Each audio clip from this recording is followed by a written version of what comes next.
Les amis, 17 juillet, Nexus, bienvenue en direct du tribunal de Paris, porte de Clichy, pour le dénouement, le verdict du procès à Tanor, qui s'est ouvert il y a maintenant plus de 3 mois, et dont l'épilogue est attendu pour aujourd'hui 17h. On y est, suivez-moi, il y aura pas mal d'interviews, de réactions, et surtout, l'annonce du verdict. Restez branchés, il y aura plusieurs images sur Nexus.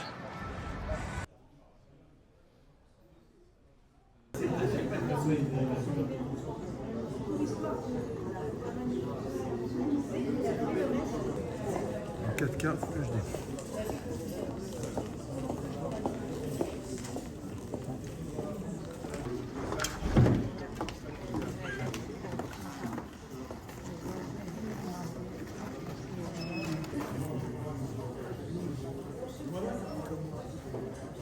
De toute façon, on est toujours déçus parce que moi, ma vie, elle a été complètement brisée.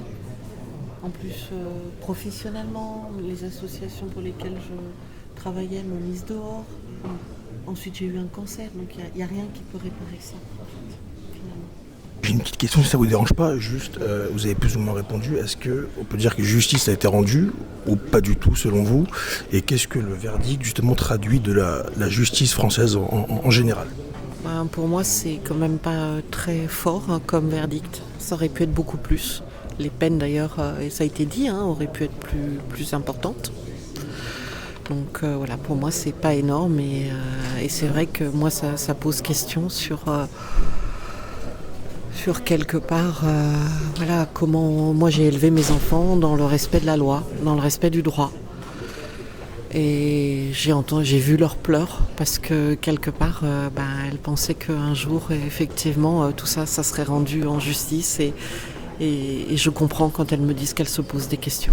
Ce soir, donc, nous allons réfléchir à la suite parce que je maintiens ce que j'ai toujours affirmé, à savoir qu'il y a une très forte responsabilité quand même et morale à tout le moins de la DGSE et qu'il est bien évident que ce verdict ne reflète pas l'intégralité de ce qui s'est passé lors de cette audience durant 4 mois.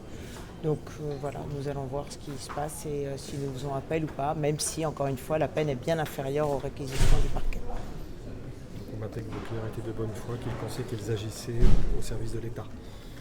Ça, je ne sais pas que je le maintiens, c'est que ça a été complètement avéré et ça résulte des 4 mois d'audience. Donc là-dessus, ça ne fait pas débat, effectivement.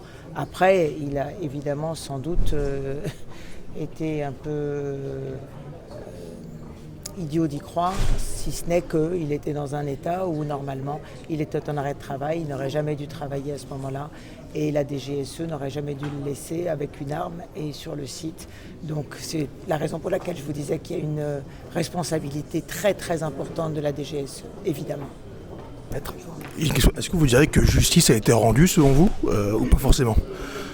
Avec, on va dire, à chaud, comment vous prenez ça? Le principe de condamnation, il est évident. Il n'y avait pas de discussion sur cela, même si ce jour-là, il a toujours dit, et il l'a maintenu, et ça depuis le premier jour, il n'allait pas faire une tentative de meurtre. Bon, ça a été archi démontré. Maintenant, en dehors de cela, évidemment, il est fautif, il est responsable et il est coupable de certains des faits. C'est une évidence. Après, le degré de responsabilité par rapport à la connaissance qu'il avait de ce qui s'est passé, et c'est la raison d'ailleurs pour laquelle certains et ceux qui étaient dans le box ont été condamnés très lourdement. Pendant 4 mois, on s'est rendu compte des manipulations qui ont été celles opérées par ceux qui étaient dans le box. Donc c'est une histoire qui reste complètement hors norme et tout à fait incroyable.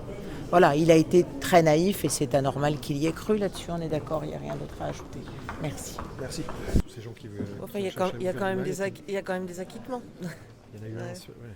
Donc voilà. Monsieur Guilleux. C'est un immense soulagement parce que c'était une épreuve, c'est un marathon. On sort de 6 années d'instruction, de 3 mois et demi d'audience, avec des audiences qui finissent tard, qui commencent tôt, parfois le samedi. Et donc c'est un soulagement et on est heureux et on est émus, tous les deux. Comment vous justifiez justement finalement ce procès? Il y avait des réquisitions qui étaient très lourdes face à M. Billeux. Finalement, qu'est-ce qui a pesé au procès? C'est des réquisitions très élevées, très lourdes, effectivement 20 ans de réclusion criminelle. Nous, ça fait des années qu'on démontre point par point dans le dossier que la parole qui accuse est une parole problématique. Et ça fait des années que l'on montre que ce dossier ne tient pas la route et que Dylan Bilhaud est innocent dans ce dossier. Et on s'est bagarré pour le faire sortir de détention provisoire. Il est sorti sous contrôle judiciaire. Il est venu libre à cette audience. Et on a fait un travail d'avocat sur la base du dossier. Et uniquement sur la base du dossier.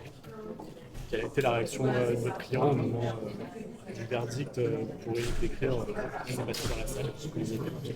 C'est des moments qui sont forcément très contrastés toujours, parce que pour lui c'est évidemment un immense soulagement après une audience qui a été extrêmement difficile. On l'a vu, il y a eu beaucoup d'émotions, mais il y a aussi M. Bilhaud, il est entouré d'autres accusés qui après 3 mois et demi pour certains sont incarcérés, et donc nécessairement ça crée des émotions très contrastées. Mais pour M. Bilhaud et pour ses avocats, c'est avant tout un immense soulagement. Est-ce que vous direz du coup que justice a été rendue? C'est évidemment notre sentiment. Pour maintenant, la feuille de motivation, c'est-à-dire l'énoncé des motifs précis de la décision de la Cour d'assises n'est pas encore connu. La loi permet que cette feuille de motivation soit communiquée aux parties dans un délai de quelques jours. Donc on l'étudiera évidemment avec grand intérêt. Évidemment que nous considérons que la décision aujourd'hui, c'est une décision qui est une décision courageuse et une décision surtout conforme au dossier tel qu'on le décrit et tel qu'on se bat pour le faire entendre depuis plus de 5 ans. On verra maintenant ce que la Cour a écrit. Merci beaucoup.